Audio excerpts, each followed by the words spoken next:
أعوذ بالله من الشيطان الرجيم بسم الله الرحمن الرحيم سبحانك لا علم لنا إلا ما علمتنا إنك أنت العليم الحكيم ففهمنا سليمان وكلنا آتينا حكما وعلما رب اشرح لي صدري ويسر لي أمري واحلل عقدة من لساني يفقه قولي لا حول ولا قوة إلا بالله العلي العظيم سبحانك اللهم وحنانيك اللهم لا تنسني ولا تنسني الحمد لله أفضل الحمد اللهم صل على محمد وعلى آله وسائر النبيين والصالحين وسلم الموافقني واهدني وسددني واجملي بين الصواب والثواب وعذني من الخطأ والهرمان آمين. Assalamu alaikum wa rahmatullahi wa barakatuh, and welcome to Questions and Answers.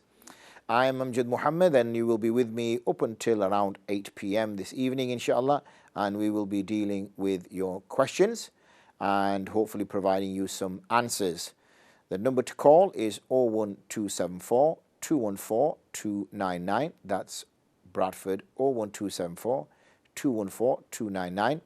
If on the other hand you wish to email your questions in, then they would go on qanda@iqra.tv. That's qanda@iqra.tv.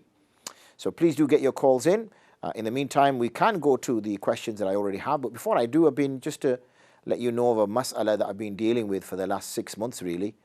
This query came in, or a request came in from many members of the community, that what we need is a halal sort of payment processing product, where basically there are no conditions in that contract which would bring in riba, or there's no other conditions in there which would cause a problem to a Muslim who wants to abide by the Sharia. So what we've been doing over the last sort of 6 months or so is developing that very concept, is to develop a product of that nature. So we've been working with lots of different people to get that kind of product organized. And today was, alhamdulillah, the official launch. We launched it literally around Maghrib time today. So alhamdulillah, it's now available. So that will deal with the issue that is concerning many people. And this is one of the things, is that what happens is, we feel sometimes that the Sharia can't be applied in contemporary age in the world we live in. We feel that it's sort of out of date to be able to apply on kind of commercial matters. We live in an e-commerce world. Most of the transactions nowadays don't even involve cash. You walk into a shop. It wasn't so long ago, you took your card out, you put that into a machine, and you typed your PIN number. They made it even easier than that. Now you go in and you tap your card on a machine. They made it even easier than that. You don't even need your card now. You just got your mobile phone and you click the button at the top and place it on there, and that's it. It's done. So money has become so fluid, so liquid in terms of how we use it, and it's so easy to use, which is a problem sometimes because we end up using too much. Credit companies are more than happy to give us credit so that we spend more money. But when it comes to those machines, you're a Muslim shopkeeper, so you get a card machine, or you sell your goods online. Say you sell shoes, or you sell jubbas, or you sell fruit, and you will need a payment processing company to process your money. So when somebody goes onto your website, or somebody walks into your shop and uses a MasterCard or uses a Visa card, and or even a debit card, and they punch in their bank card number and the expiry date and the 3 digits around the back and whatever else, and press go, then what happens is that money it comes out of that account, that credit card, but it doesn't go directly into the merchant's bank account. What happens to it is that it goes, to the actual company that's providing the services for the merchant, the shopkeeper. They receive it, but then before they receive it, it's got to go through a merchant bank account, which is a separate bank account. Yeah, it's going to get complicated. Once it goes through there, then it comes to this other company. They then pass it on to you. So there's quite a long-winded process that takes place. And there are 2 stages at least where there has to be a contract signed up between the merchant, the shopkeeper, and the providers. Now, if you look at these contracts, which I've been spending the last 6 months or so looking at, there are conditions in there which talk about riba. There are conditions in there which talk about sort of, very much qimar type. Also, many sharait which are considered as fasid. And obviously these fasid sharait means that you cannot progress through with that contract. But it's the only products that are available. So people get stuck. They say, well, what else am I supposed to use? You know, if I want to sell my goods online, how am I supposed to sell them? So that was the demand from the community. So as I said, for the last 6 months or so, we've worked out a product. It's available now. It's just got launched. Nice name as well, Faith Finance. So we've got a website running, faithfinance.co.uk. So you can go on there. All the information is on there as to what the process involves, what is there, and it allows you to be able to go through that particular practice. It gives plenty of explanation, lots of Q&A as well for those people who want some, they've got questions and they want answering. Lots of Q&A there. So inshallah, we've got that sort of nailed. So that product is now available, alhamdulillah. So now it's really, you see a lot of this as well, where the Muslim community demands something. So people go out of their way, spend time, research, money, coming up with a product. And then what happens is the Muslim community don't use it. So if you've had to convince third parties that, look, this is something really important, our community really wants this, and then suddenly you get like 2 people joining it, then the third party sort of say, well, what was the point? And then quickly that project closes, and then we're complaining, oh, there's no halal version, there's no halal version. So I do suggest you visit the website and also spend some time going over it. And if you do have a business, or you have a shop, or you're involved in a charity or something of that nature, then I recommend you share it with that person and you engage with it. Check it out.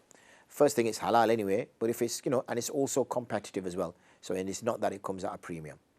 So that was something I've been working on for the last 6 months, alhamdulillah now, maybe even a bit longer than 6 months to be honest. But now it's out, it's live, it's gone live Maghrib time. That's faithfinance.co.uk. Anyway, calls on 01274 214 299. I repeat, 01274 214 299. Or via email qanda@iqra.tv. That's qanda@iqra.tv. We do have a question in, I'm assuming through the email, very relevant to the month we're in now. For those of us who don't know, Rajab started today, as I mentioned it yesterday, in fact.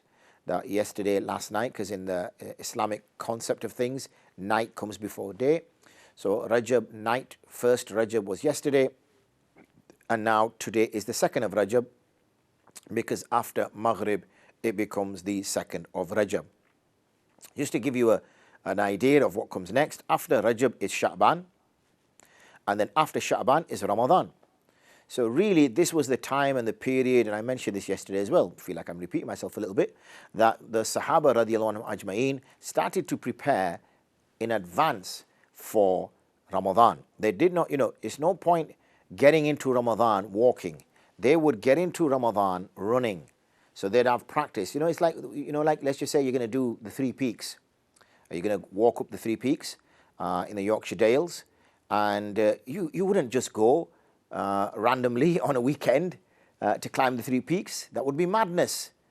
I don't know how many miles it is. It's a lot of miles, but it's not just, flat land. It's rocky, it's tricky. Coming down sometimes is worse than going up because it really hurts your knees if you've got bad knees. And it's not for the faint-hearted. You are walking a lot. I've done it exactly like that in the hero style, where I've done no exercise or preparation before, and then I climb it, and then I'm in so much pain by the end of it. So it's not something that is advisable unless you prepare. Similarly, when you're going for Hajj or Umrah, what do? We prepare. We start reading up, what we're supposed to do is prepare. So we start reading up on it, we start walking more, we start physically preparing, we start psychologically preparing. We're getting ourselves in the mindset and physically in order to prepare ourselves for that particular task that's going on. So that's important, okay, that we prepare. So start preparing now for Ramadan. So let's look at this question that's come in via our email, I think, is fasting in the month of Rajab recommended? Now, there's nothing that I have come across in particular which recommends fasting in Ramadan. However, as I have mentioned, to start to practice in Ramadan and then in Sha'ban is something praiseworthy. We know that we've been told not to fast too much at the back end of Sha'ban. Reason being is, especially the last few days of Sha'ban, is because you need your strength now. So there's a time where you practice, Once you've practiced through the beginning 15, 20 days of Sha'ban and maybe a little bit in Rajab, then you should take some time out to relax, build your strength up, build your resources up so that you hit Ramadan running. And then you got 30 days and you want to really make good use of those 30 days. We know we have 20 days which are relatively challenging, but we're told in the last 10 days we're really supposed to push ourselves to our limit, okay, in the last 10 days. So there's no recommendation as such to fast in Rajab in particular. Second question, again a Rajab related question, again via our email, which is Q&A, that's Qanda at iqra.tv. And that question is Umrah in Rajab recommended? There is no record as such of a recommendation of Umrah in Rajab. So if a person has opportunity to do so, good for him, good for her. Does it mean that you get extra reward? Not as such, because this is a time where you can perform Umrah throughout the year. Now it's been very difficult due to lockdown and the COVID situation for people to have travel. We're very fortunate, alhamdulillah, now that we can travel. So if the opportunity presents itself, then really one should take that opportunity and go, because we don't know what the next few months and years are going to come again and what situation we'll be in. But there's no real record as such that there's some extra reward in Rajab if a person went. Sometimes we make things significant and associate them with certain months or certain days and thinking that we'll get extra reward for something. Unless there is a sound hadith, that's what I'm referring to when I say record. Unless there is a sound narration, a sound hadith, which evidences that, then we cannot say ourselves that, oh, there is extra reward for this particular act or extra reward for that particular act. So that dealt with a couple of questions that we've got via our email address. For those of you who are looking for the phone number, it's 012 and 01274 214 299. Gives me a chance to maybe pick up a few questions that have come in via our Darul Iftar. Assalamu alaikum Mufti. My mother-in-law is going to Pakistan. My father-in-law is very elderly and unwell on daily medication with health issues. My husband hasn't told me his mother is going away. I know I'm the one who will be looking after his dad, but shouldn't my husband consult me on how would I feel looking after the father-in-law for 4 weeks? I also have my own family and home, which includes an unwell child who needs physiotherapy 3 times a day and hospital appointments. I know it's rewarding, but in Islam, shouldn't my husband consult me with me, or do I have to say, or do I have no say in anything? If you can let me know, please. So, wa alaikum assalam wa rahmatullahi wa barakatuh. Sister, yes, of course, when it comes to any family affairs, then the husband and wife should have a discussion. And yes, the wife is completely able and has her right to give her view and her opinion. A wife is not required to look after her mother-in-law. A wife is not required to look after her father-in-law. It is the husband's responsibility to look after his mother, and it is the husband's responsibility to look after his father. This is not his wife's responsibility. Similarly, even though a woman is married, she will still take some responsibility in looking after her own mother and her own father. Similarly, a woman doesn't necessarily have to look after her husband as such. What she needs to do is they come to some form of agreement that they will share responsibilities.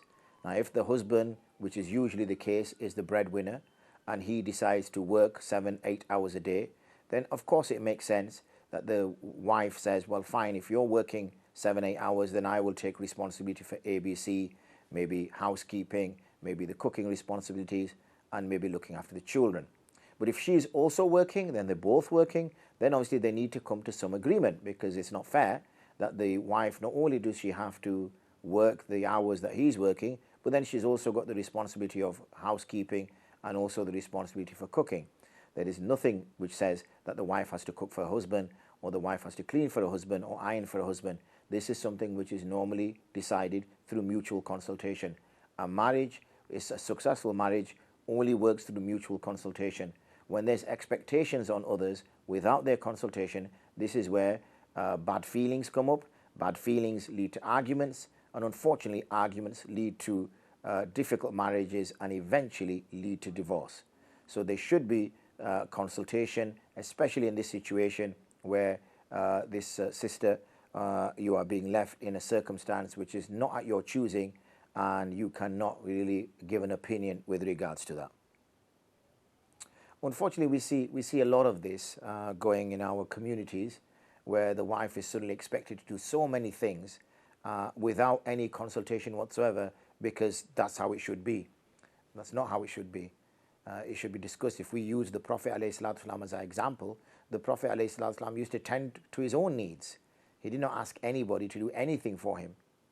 People did do things for him. His wives would prepare things for him, but not at his request, not at his bequest. They chose to do that. There's nothing wrong in a marriage where a person chooses to do that for their wife or for their husband. That's all fine. And we would expect that there should be some love between husband and wife, especially if they've been living together for some time, and also that they've shared children, that he is the father of her children and she is the mother of his children. So that kind of expectation should be there. And it's unfortunate, we'll get to the other questions shortly, but it's unfortunate that, people have to raise these questions, and, people don't think about these things and just have these huge expectations of people around them. Why would you have that expectation?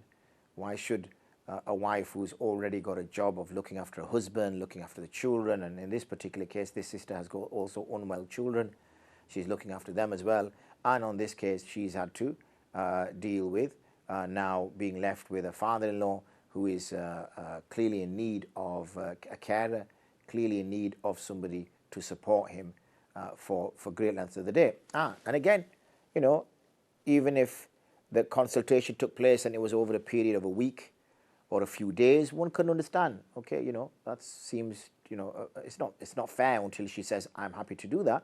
But you can see that there is a possibility for that to happen. But when it's for 4 weeks, that's a long time, okay? And for people to go for Hajj, it's not a requirement for it to be for 4 weeks. All it has to be is, there's 8th to the 13th. So 6 days, 7 days max, if you want to get an Umrah in there before the Hajj days start. So a week, really. Throw in a couple of days for travel, so maybe 8, 9 days, and that's about it. 4 weeks is a long, extended Hajj. That's like spending a lot of time.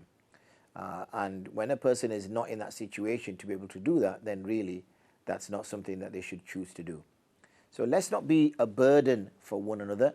Let's try to assist one another so that at least we don't, these arguments don't come up.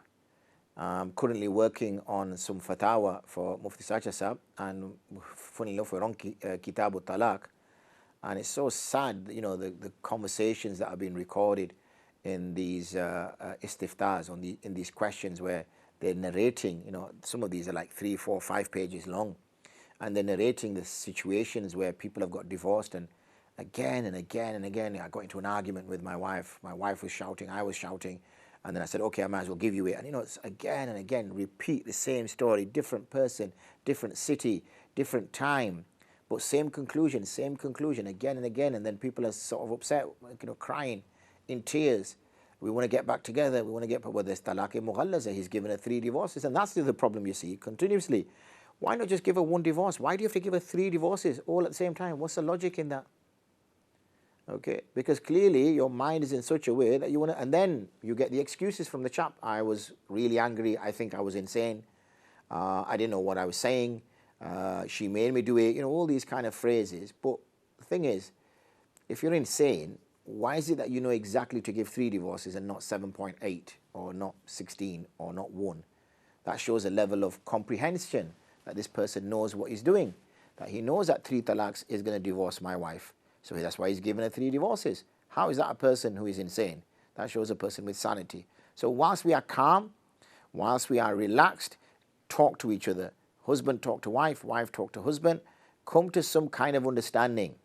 Because the next time this argument boils over, it could be unfortunate in that a divorce is issued, or even worse, 3 divorces are issued, and then sadly you're in a situation where you can't do anything about it, and there's so much regret, so much remorse, but what can be done? So let's avoid those scenarios.